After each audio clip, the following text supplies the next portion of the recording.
President Biden announced the purchase of a $500 million at-home rapid COVID-19 tests. This comes after struggles with overwhelmed hospitals and shortages. But what should you know if you've never used one of those tests before? News 3's Maya Skinner joins us live in studio tonight with some of those answers. Good evening, Maya. Good evening, Julie and Mark. Those shortages are affecting local pharmacies too. I spoke with one pharmacist from Mount Vernon to help explain concerns about using those kits.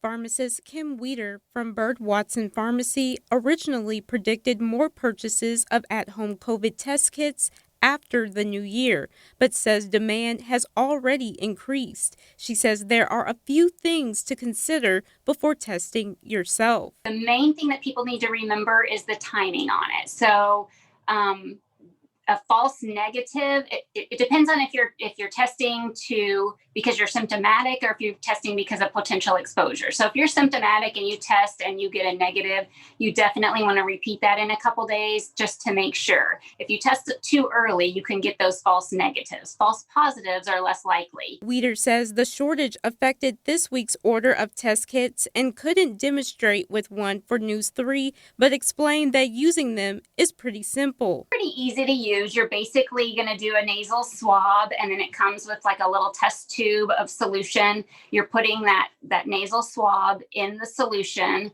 I think you leave that in there for a minute or so and pull that out, and they're usually all the same. And then put like a little test strip in there, and then that's going to give you a positive, like a pink line or something will be a positive with a control line to make sure that you're reading it correctly. And she says even if you use a test kit, it's still important to get your vaccine. With the test kits, it's basically just a tool. Like obviously we still want people to get vaccinated.